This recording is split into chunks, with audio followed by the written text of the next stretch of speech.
Okay. Hi, everybody.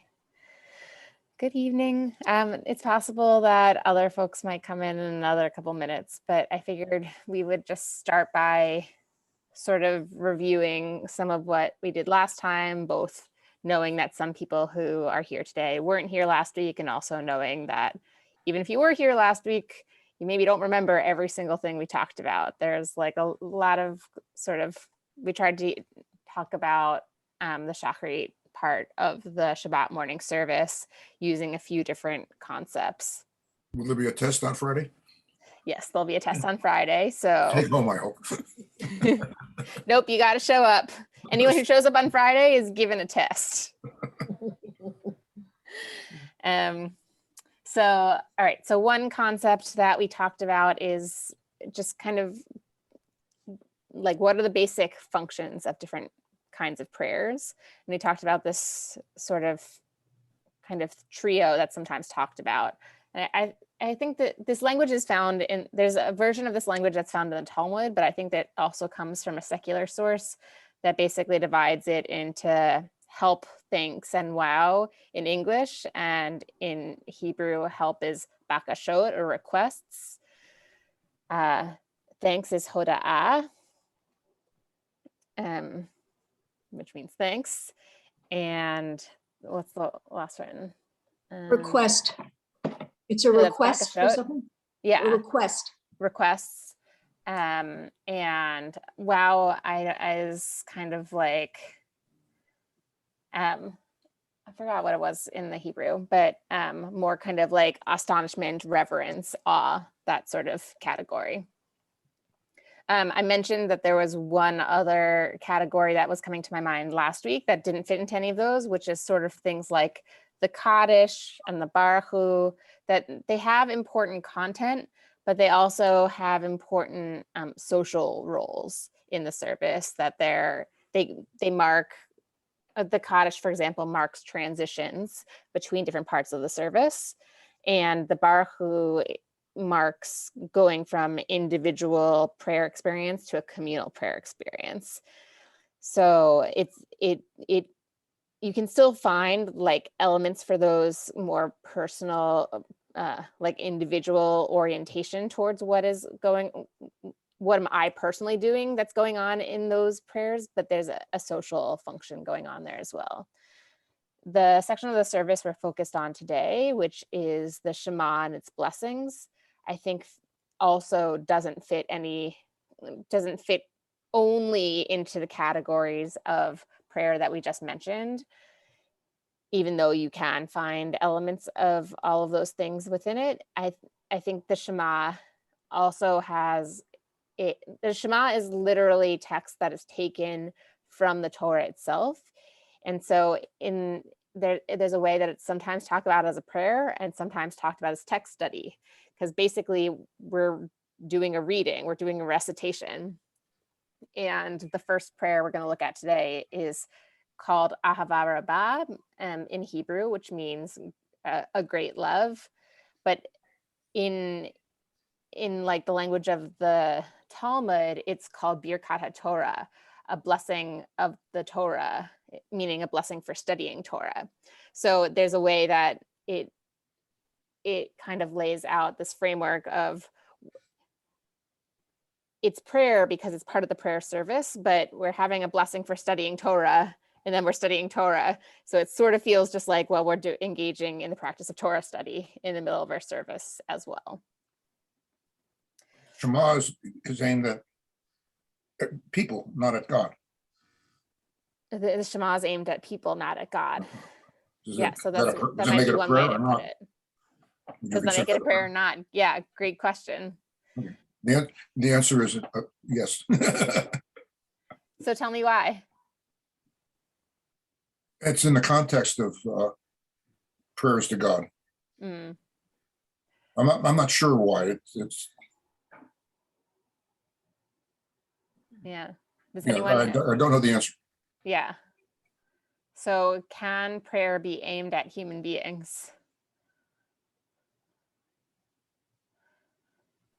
Anybody else here have strong feelings about this? or ever wrestled with this, if you've been to services before and thought about this. Yeah, Lisa. Oh, you're still muted, I think. If you're not sure there's a God and you're praying, then it's not to God. Yeah. Well, I would say if you are sure that there's no God, I would say you can for sure still do prayers in the vein of, if there is a God, I'm sending this prayer out just in case there is. But also, if you are sure there's not, or you're saying, this prayer is not directed at God, if there is even one of those. And I guess there's the third one, that's even if there is no God and you're sending, sorry, I'm just thinking this out as I'm reflecting. If there is no God, then all the prayers are ending up back at the people anyway. So I missed last week, and if this is redundant or not the right time, I apologize. The prayers that are all about praising God are the ones that I struggle with, because I don't believe in that kind of a God at all. And so the other stuff that talks about kindness and human compassion and responsibility, and even in the image of God, because it's things that are about people, I'm comfortable with. But the stuff that's just praising a being, I don't even think that's prayer. And so that's where I'm struggling. And so I think that answers the question here. Am I praying to God? No. It's Euro Israel. It's aimed at Israel. Or to even broader than Israel. I mean, even in, say Shalom, they add, peace to Israel and the world. I mean, it's beyond just Israel. Yeah, great. So as we look at the prayers we're going to look at today, starting with the Ahava Rabbah prayer and then going on to the Shema, Lisa, I appreciate if you kind of just keep bringing that up for us and pointing out for us when you see one of those different things happening, either this kind of relating to God language that's super alienating, or the ways that it's working for you. That'd be super helpful. Thanks. Lori has her hand up. Go ahead, Lori. First, okay, unmute. Did my hand go down? I'm trying to lower the hand. There we go. What I was going to say is, and this is, I think you sort of alluded to this, that you could be praying that you might not actually literally believe in the God that's being described in the prayers that you're praying, but you could still be praying if you're praying as part of Klal Yisrael, or like part of this long tradition of thousands of years of the people that you feel a continuity with. Like you feel like I remember when I was young and had midweek Hebrew teachers who had been concentration camp survivors. And I remember feeling like they had such beautiful souls. Like I remember wanting to be part of their tradition and carry it on and be faithful to them. This was long before I actually had any actual faith in God. And so, and even now, exactly what my faith consists of may change over time, but the prayers don't. And I still feel prayerful when I'm doing them. It's like a spiritual practice, the way you feel if you practice meditation as a practice where you're consistent with it, then it induces a feeling, even if you're not exactly, like you weren't having a good day, and you're not really feeling one with the universe that day, but there's something about the practice. So anyway, I think that sort of still counts as prayer. Thanks, Lori. This is not a digression, but do you know about Pascal's wager? Did they teach that at JTS? No, but did you know that I was a philosophy major undergrad? I'm sorry. So I studied philosophy and it's an undergrad, so I do know Pascal's wager from that context. But do you want to share You what? reminded me of what you said before. Yeah, well, for And I was a sure. philosophy major. For sure, my like journey to, this is such a digression, but my own journey to rabbinical school was very much set the way by my like Why I'm here. my studies in philosophy and some Christian, some ancient Greek, and just being like, wow, these questions are really interesting. And what other ways are there to analyze some of this? I'm sorry to bring you on this digression with me, but it's only for a second. I had a very transformative class on Plato, where the professor really was like, read this text assuming that Plato is smarter than you and has something to offer. And, this was in the context of a liberal arts education where it's always, it felt like so often our task was to pull texts apart and critique them and explain what was wrong. And so being in this class where the orientation was like, figure out, this person from so long ago who obviously has a totally like lack of understanding of everything we know about science and all of this, but we have to go in with this kind of reverence for him that kind of set the stage for like, oh, what would it be like to have that kind of reverence for religious texts as well? And what does that open up for us? And so anyway, it's part of my journey into interest in studying Torah. All You right. want to explain Pascal's wager? I am supposing not everybody here knows that. Yeah, go ahead. Oh, I was going to let you do it. You're gonna let me do it. I'll let you do it. All right, well, I'm sure you would do it better than I do. But as I remember, Pascal's wager was basically about whether or not you should believe in God or not. And basically he decided that it just, your options are either God exists or God doesn't exist. And if God exists, then, he's in a Christian world, he thinks that then there's a heaven or hell. And if God doesn't exist, then there's not a heaven or hell. Now, if God exists, if you believe God exists and there's not a heaven and hell, then there's no bad repercussions for believing that God exists. But if God does exist and you don't believe, then you're in all sorts of trouble if you don't believe in God. So just from a strictly logical point of view, it makes sense to believe in God. All right, so it's a little less relevant to us, not necessarily in a hell or heaven framework, and when there can be lots of other repercussions potentially to believing in God. But sometimes it's nice to be able to be like, okay, this thing that we think of as a totally emotional question, can we take a purely like logical lens at it? That's one of the things I really appreciate about it. All right, back to our service. Thanks for going on a little digression. Hopefully it was interesting. So the one other concept we talked about last time was just thinking about the structure of a blessing. And as we're looking at prayers, we're going to pay attention to, does this prayer start with the line Baruch atah Adonai? Does it end with Baruch atah Adonai? And if you're looking in the English, in the Sim Shalom, that generally gets translated as praised are you. So there's not so much of I'm not trying to embed too much meaning in that. There's just kind of old rules and principles about when it is you should start and end, but they're just helpful in terms of looking for transition points in the service as we're trying to give ourselves tools for staying oriented as we move through the service. Okay, so I just want to share, I really try to keep this class very minimal in terms of text that I bring in, but I did want to bring in one tiny little text.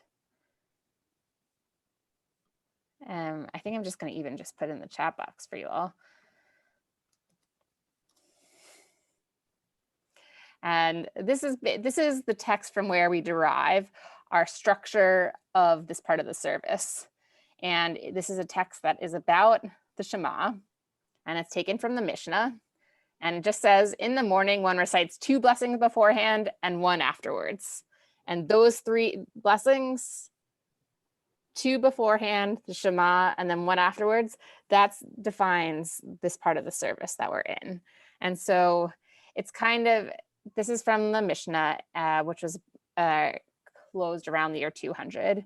And of course, you know, there's obviously not that much description in here. So the first thing the Talmud picks up when the Talmud's role is to try to expand on these like short pithy statements from the Mishnah.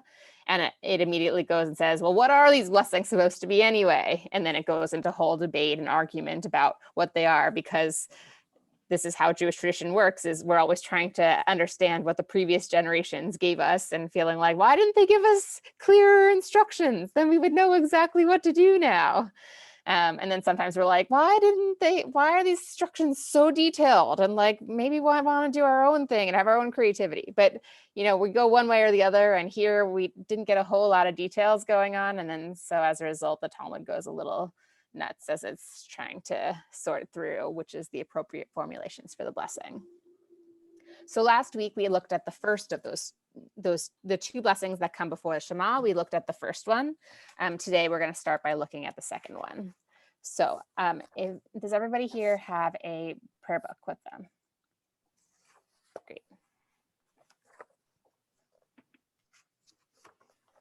Oh, I was reading and trying to figure out a little bit more framing. One more frame that I learned about that I found sort of helpful for orienting this part of the service is taken from a Kabbalistic lens.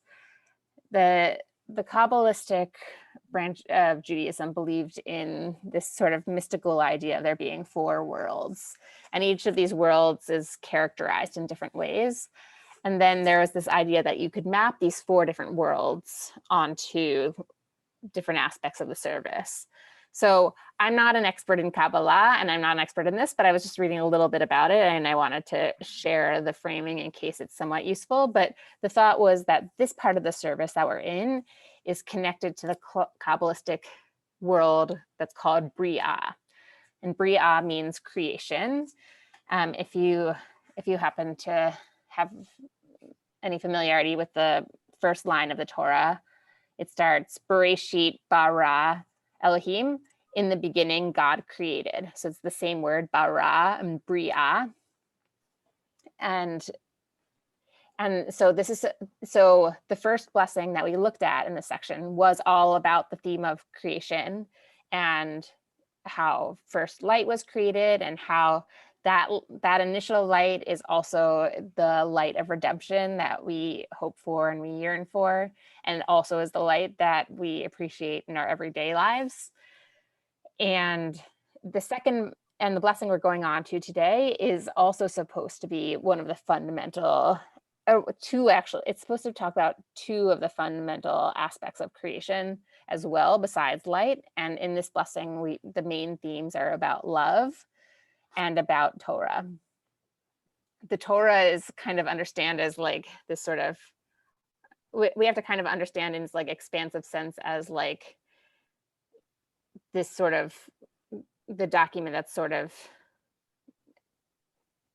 documenting the creation of society, basically.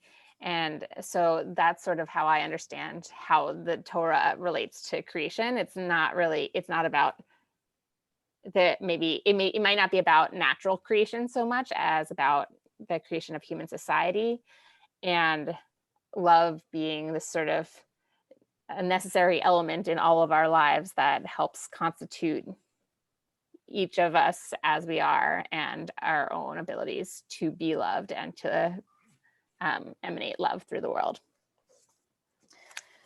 Oh, sorry, I didn't quite connect back to Bria. The other idea of Bria, of creation in the Kabbalistic sense, is, at least for me, this was not so intuitive, but the Bria is supposed to be very sort of analytical state of engagement. We've moved from our early morning prayers and Psuke di Zimra, which both were very focused on the more emotional realm and trying to cultivate feelings of gratitude in them, and just pay attention to our internal state and how we can kind of tap into different emotions in it. And this one is moving into a little bit more analytical, with the idea being like, in order to really grasp the magnitude of creation and really appreciate how vast the world is, we have to use our analytical functions, because our sense perceptions are limited, our experiences are limited. So we kind of, we use the analytical part of our brain to understand that the world exists far beyond what our perception is.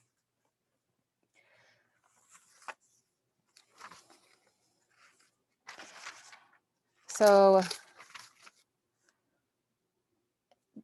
okay, so Shacharit began on page, let's see, on page 107. We come to our second blessing on page 111.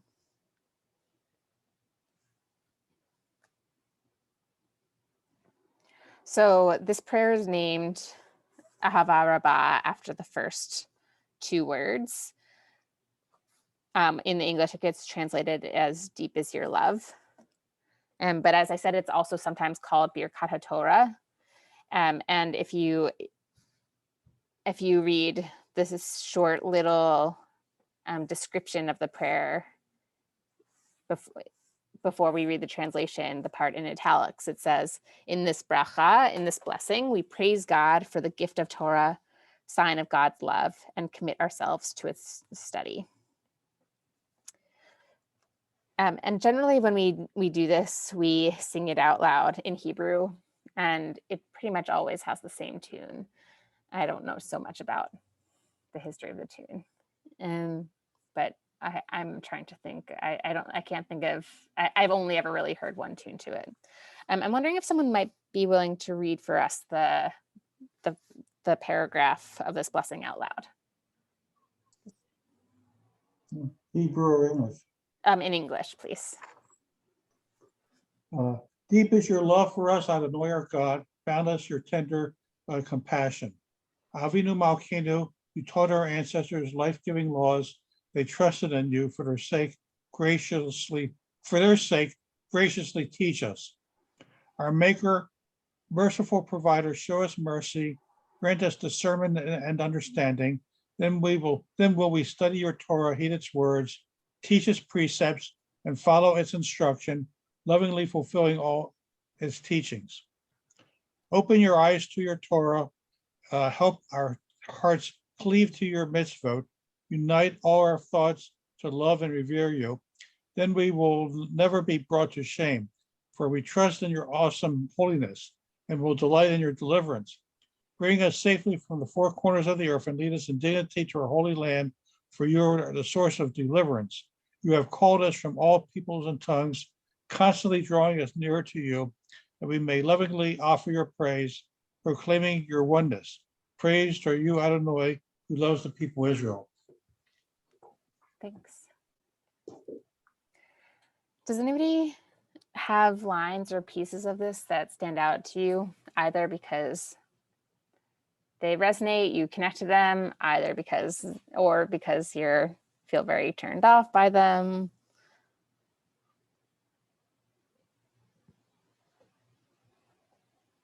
Yeah, Lisa.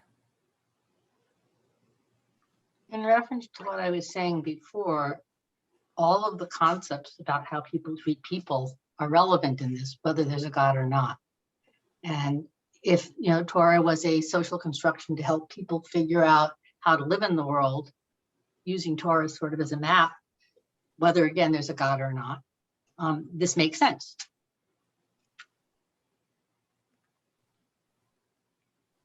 Great, thanks.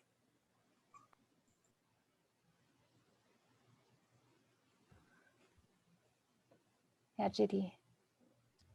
One of the lines that has struck me over the years is translated as, then we will never be brought to shame. And I think when we sing it, we slow down, and that is like sort of emphasized. And I wonder what Is that a fair translation? And what does that relate to? Not being brought to shame. That's a good question. So it is a good translation. That's if you're in the Hebrew, it's the third line down. V'lo nevosh la'olam va'ed. We will not experience shame forever and ever. It's very strong language. And I don't totally know the history of this language and why there's such a big emphasis here. But it stands out to me too. And it's one of those things that stands out to me as like, that makes me feel very aware that this is a prayer that comes from ancestors. And I'm just kind of like, what was going on for you? What was your life like? Yeah.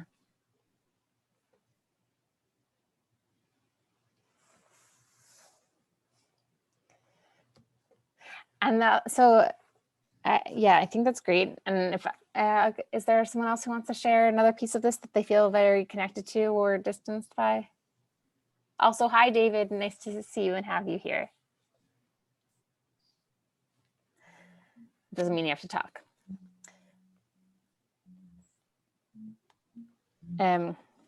Well, you can feel free to share if something comes to mind. But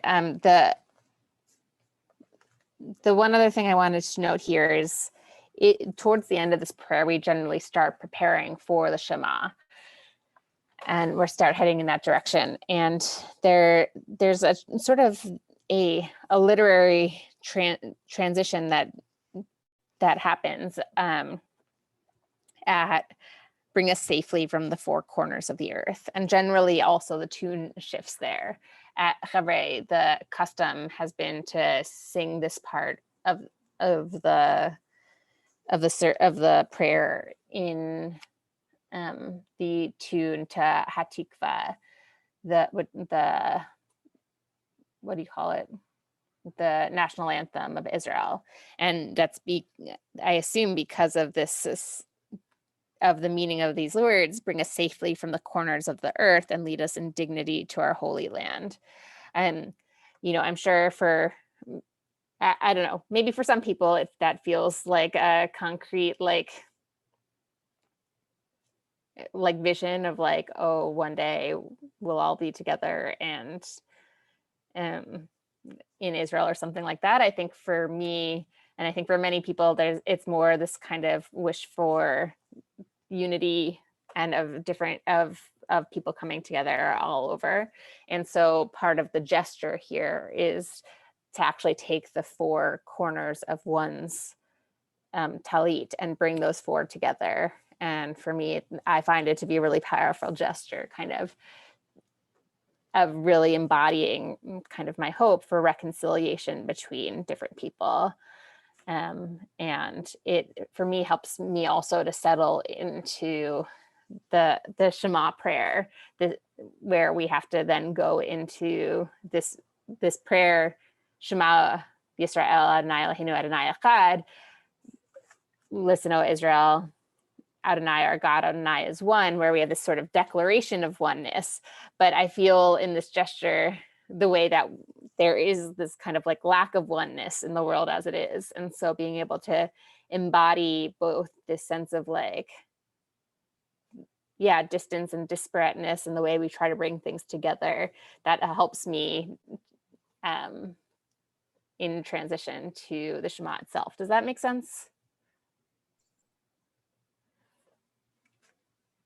I think I sometimes feel a little bit uncomfortable teaching this part because I think there's part of me that feels like maybe I'm supposed to have a really strong conviction of like God's like oneness and more kind of like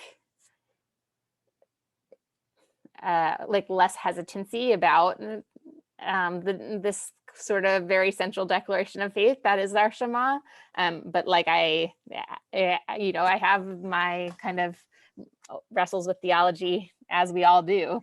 And so being able to kind of have this other part of the service that kind of helps me to do this wrestling, helps me feel more settled for coming into this, like, okay, is the Shema about the world as it is? Is it about my hopes for the world as I think that I would like it to be?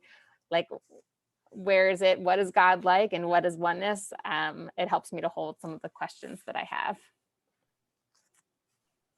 Yeah, Alan. Yeah, I guess you know that I've been subscribing to Stav Shavi for years. Yes. And a couple years ago, in Avodah Zarah, there was a passage that Jews are forbidden to own idols, but if it's a representation of a statue of an actual human being, it's permissible. But if the statue is holding a bow in his hand, it's impermissible because it's a God holding the entire world in his hand, which I was very impressed with because that seemed to indicate that rabbis knew that the world was round like a ball. Huh. But here the text seems to indicate that the earth is flat again if it has four corners. So I was just thinking of the contradiction. That's really interesting. Huh.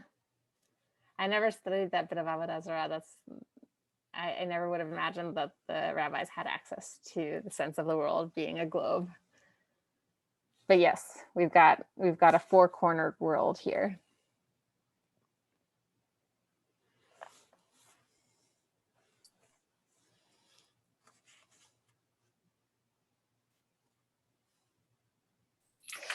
So I'm just looking at the prayer book itself, and if you look at it on the Hebrew side, there's a little asterisk that is by the Hebrew word with the box, and it also is in the small print italics right underneath, and it says, as we prepare to chant the Shema, we gather together the tzitzit, the four fringes of the talit, a reminder of our loving dedication to all of God's mitzvot.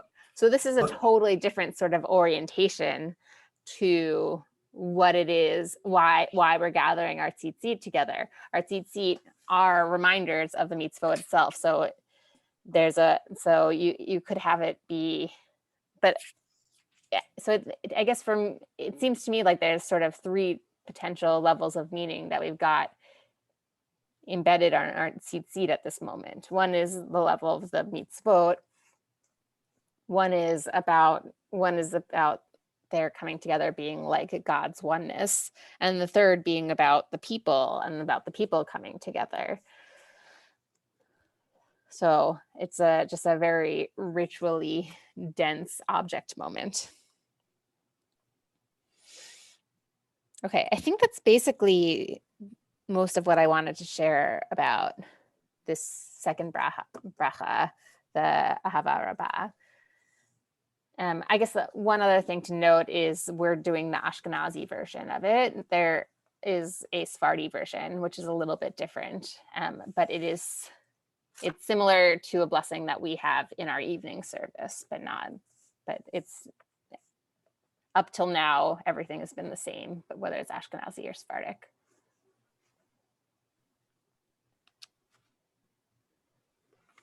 All right, we ready to look at the Shema itself? Mhm.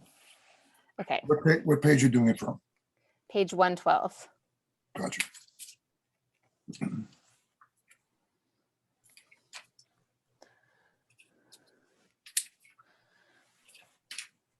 So the Shema itself is composed almost entirely of sections of text from the book of Deuteronomy.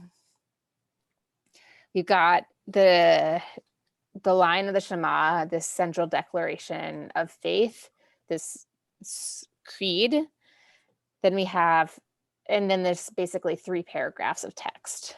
The first paragraph of text is some of the most central mitzvot or principles.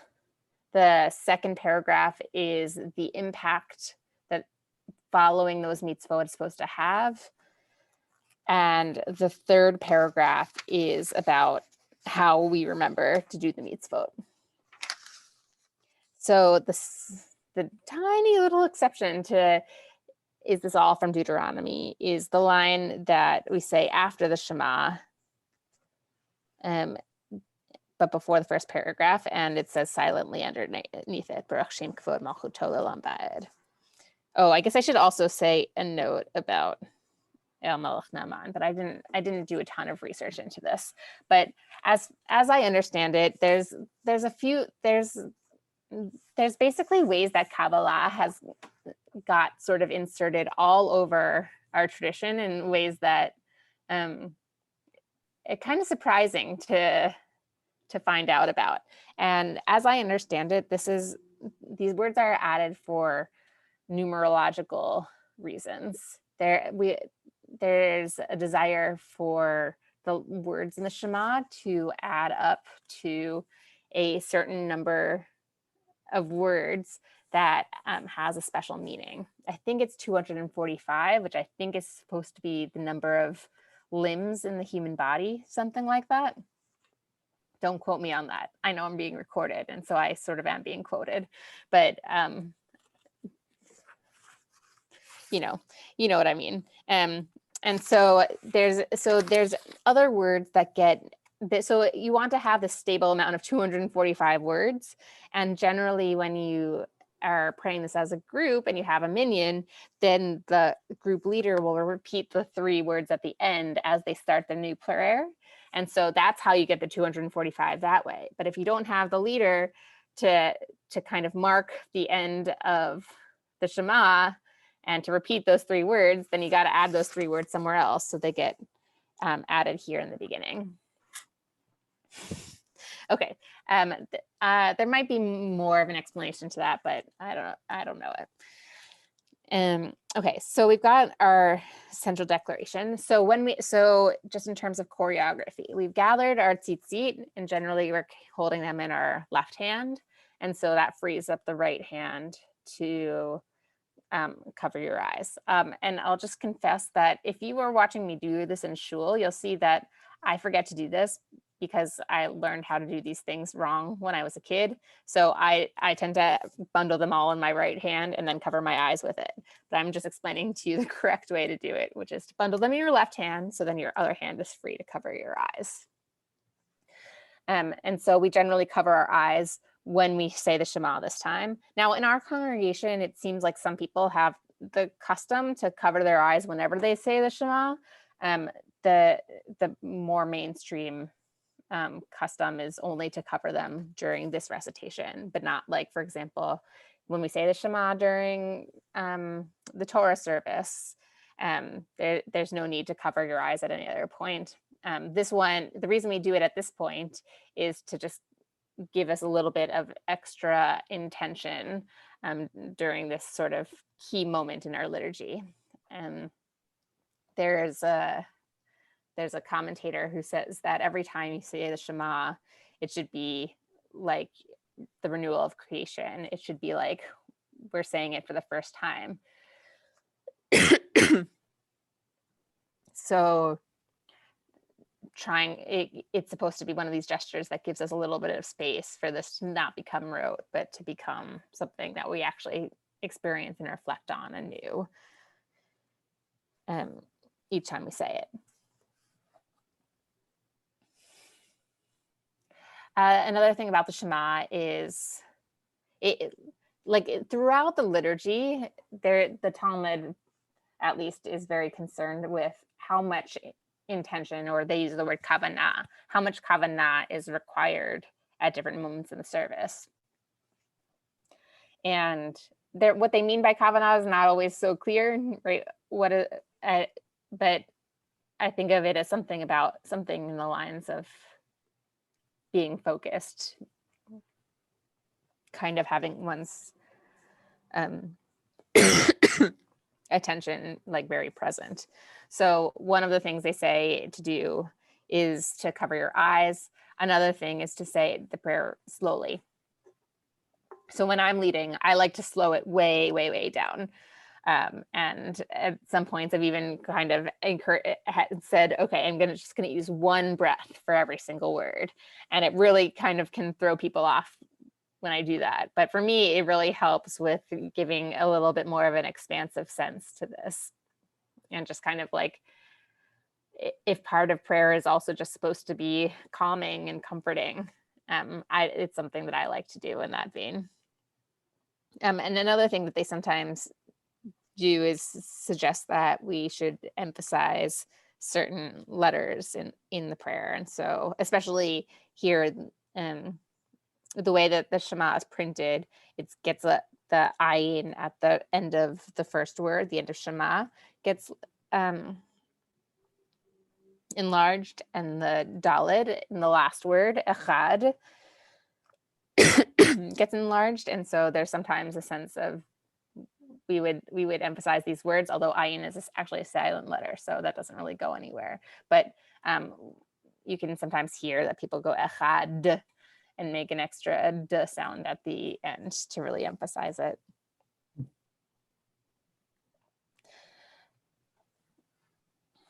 Okay, just a second to pause if anyone wants to say anything about the Shema or their relationships to it. Yeah, Alan. Yeah, I was taught either Hebrew school or Talmudical Academy before then to read echad, to make the echad really, really long. So that's what I do. Although I don't know why I'm doing it. Echad. Mm-hmm.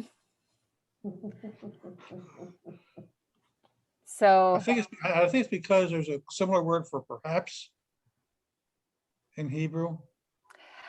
so I think echad is supposed to not sound like acher, which means another. Shema is the one that can sound like perhaps. Sorry, I'm coughing a little bit. I think my throat's a little bit dry. It's also in the Shulchan Aruch, which is one of the major law codes that kind of describes I can pull it up if you all want, that exactly how you're supposed to say the Shema. And I think it's in there that they say that, yeah, these are the ones you're supposed to elongate, and these are the letters you're supposed to make sure to emphasize, things like that. But it's in tension with this other idea from a commentary on the Talmud called the Tosafot that says, well, intention in our day is impossible anyway, so we don't need to follow any of this. I'm not really sure what his world was like, that he felt like it, his generation of people, nobody had any intention, nobody had any kavanah, so they just did it how they did it. Okay, so after the Shema, we come to this line that we say silently. And the story about why we have this line included here is taken from the Talmud. And the Talmud tells the story about Jacob. Now, Jacob, you might remember, is one of the characters from Genesis, and he had 12 sons. And the story goes that he was old, and he was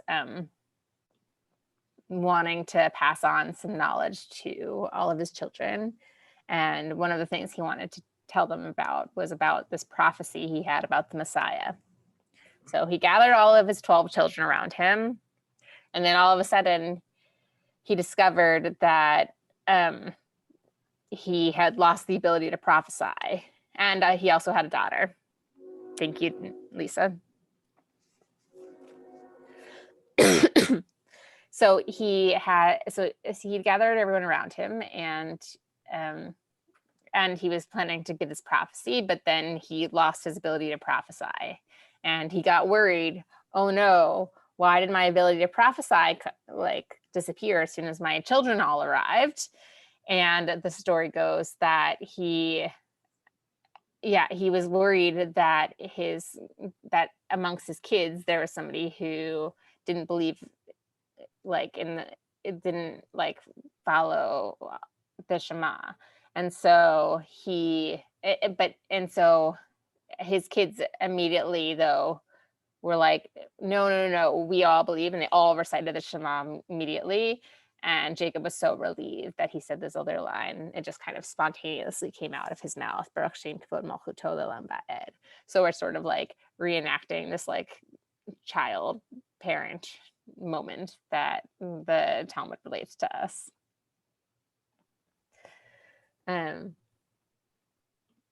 Yeah, but we say it silent, but it happens silently though, because this is not a line from Deuteronomy in the same way that everything else is. So just to kind of de-emphasize it within the context of the Torah as well. The sense that, you know, all these other words came straight from Moses, and we have to keep everything that Moses gave us at a higher level than this other little insertion that's based on a story from the Talmud. So we say that one quietly. Okay. So I would love to then go on and read the first paragraph of the Shema together, the Via Hafta. Actually, could I have a volunteer to read aloud? Lisa, thanks. Just in the English. You shall love Adonai your God with all your heart, with all your soul, with all your might. And these words which I command you this day, you shall take to heart. Teach them diligently to your children and recite them at home and away, night and day. Bind them as a sign upon your hand and as a reminder above your eyes. Inscribe of them upon the doorposts of your home and upon your gates. Great, thanks. So within this paragraph, we've got a lot of what I understand to be some of the most basic mitzvot. One is love for God, whatever that means for you. I guess when I come to things that are about God, that I'm like, I actually don't know how it applies to God. I think about just kind of God emanating through the world more generally. Holding on to the words of the Torah, teaching the words to your children, and I don't have any children personally, so I think of it as kind of an obligation to teach more generally. Reciting the words, binding them as a sign upon your hand refers to the wearing of tefillin, and a sign above your eyes, that's also about tefillin, and writing them on the doorposts of your homes and gates, that's about mezuzah. So those are the different mitzvot that are kind of outlined there. Yes, Lisa. This is a chicken and egg question, so I don't really expect an answer. But I think tefillin and mezuzot follow the words of this, not that this was written because of those. Yes. Okay. Those were ways that people interpreted those words. I mean, people interpreted binding them on your side, on your hand and above your eye. They created tefillin to beat that requirement, not that. Yes, I think so. Yeah, okay. It's hard to know where any of this stuff comes from. Not that was a tradition and then people had to justify it. I mean, sort of, yeah, okay. Yes, I agree with your reading. All right, does anyone have strong relationships with the pieces that are here, or is this a central text for you? Is it not?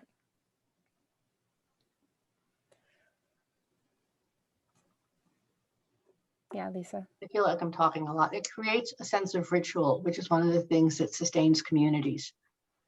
Right. Even if you don't do it.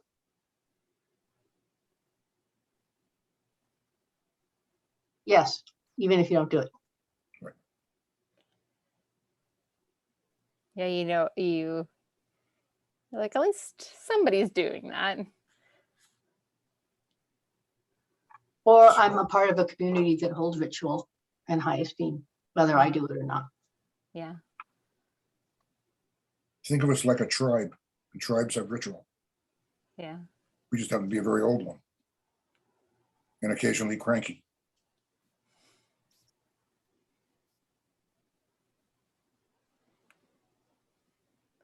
And I think it's interesting because it's not just that it's ritual on two different levels, right? Because it's the reading of it is a ritual, but it's also a reading that describes ritual.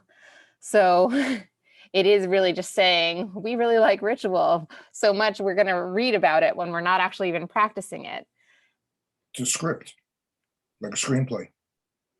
Yeah.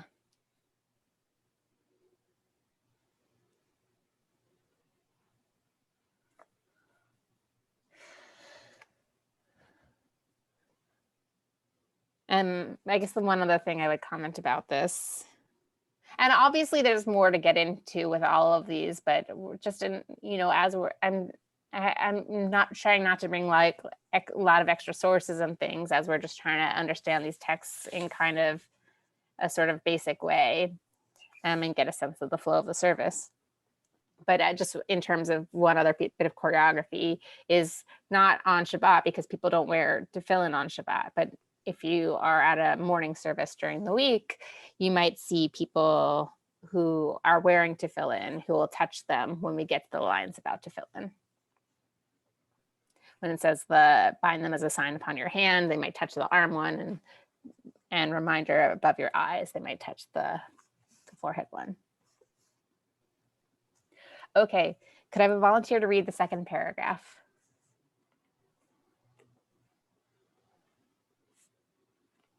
All of it. Yes, please. All right, I'll do it. I think. If you will earnestly heed the mitzvot I give you this day, to love Adonai your God and to serve God with all your heart and all your soul, then I will favor your land with rain at the proper season, in autumn and in spring, and you will have ample harvest of grain, wine, and oil. I will assure abundance in the fields for your cattle. You will eat to contentment. Take care lest you be tempted to astray and to worship false gods. And then Adonai's wrath would be directed upon you. God will close the heavens and hold back the rain. The earth will not yield its produce. You will soon disappear from the good lands which Adonai is giving you. Therefore, impress these words of mine upon your heart.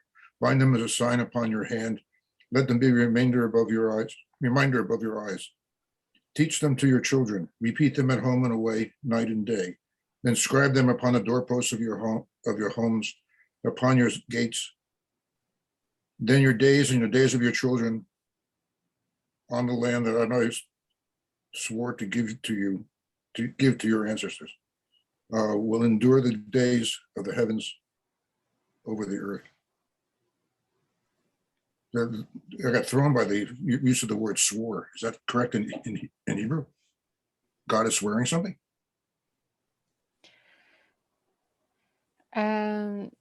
It more in the sense of made a promise that God would give them. It's just the use of the word swore threw me off. Yeah. And it may not be reflected in Hebrew. Though it is the word swore, but it's more in the sense of promised. One more comment, something I was thinking about this week, going back up to the Shema itself.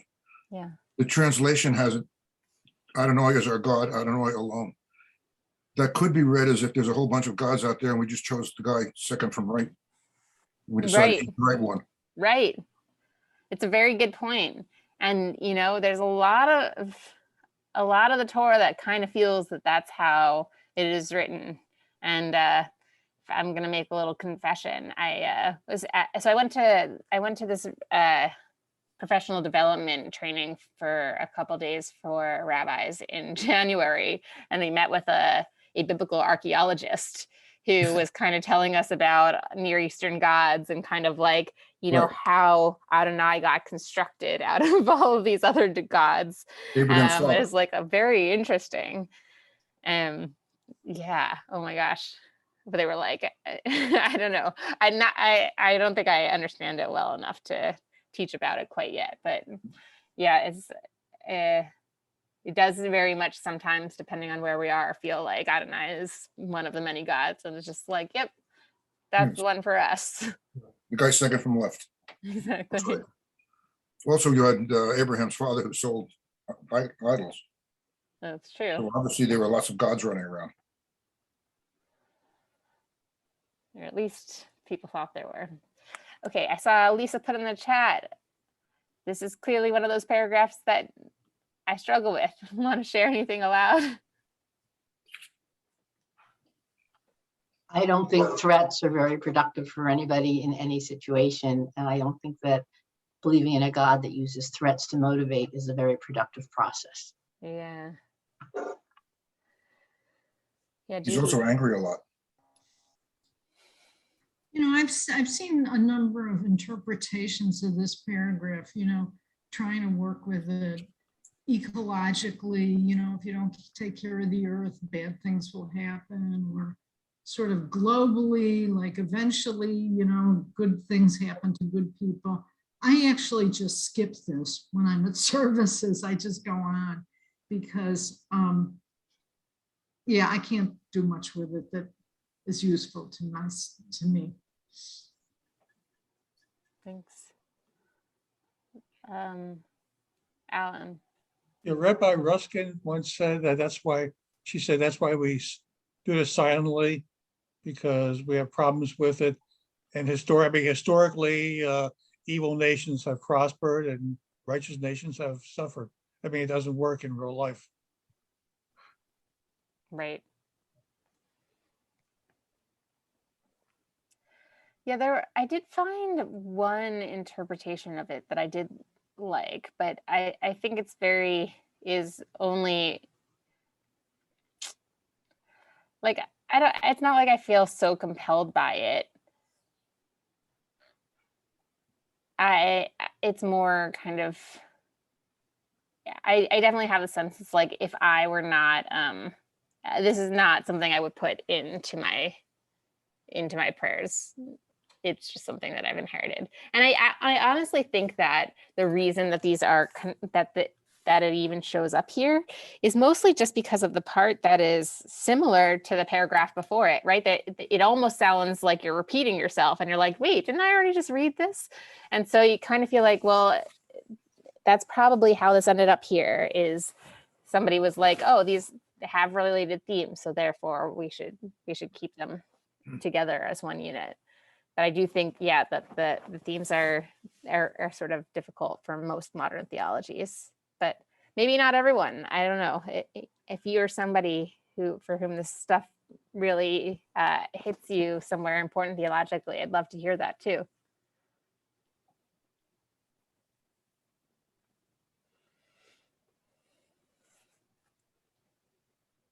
Okay. So I tried to slow down today's class a little bit and not try to be like, all right, we're gonna accomplish this much, and just kind of like let us move at a pace that felt like it was going to be about right. And I hope that felt good to folks here. So if we want to just keep meeting, I'm down to just keep meeting, and we'll pick up on the third paragraph of the Shema next time. We'll probably be able to do both the third paragraph of Shema and also the blessing that happens after. And maybe we'll be able to start the Amidah, but I don't know, no promises. And yeah. All right. Well, lovely to learn with you all. Judy, you look like you have a question. Yes. The weekly said this was the last class. Yeah. So I'll tell Liz that we've decided, with all of your permission, we've decided that this is not the last class and that we're going to keep meeting. Yeah, sure. Yeah, so I wrote to Liz because I originally had designed this as like, all right, we're going to try to cover the service in 4 sessions, but I haven't quite figured out how to do that in a way that haven't figured out how to do it yet. So we're just going to keep going. All right. This is a much better pace than 4 sessions would ever be. So thank you. Yes. Just let us know when. Next Thursday, 7 p.m. Gotcha. See you then. Great. Thank you. Bye, everybody. Rabbi, I sent you an email. Thank you. Thanks. You sent me another Bye. email? Oh, I'm going to stop recording.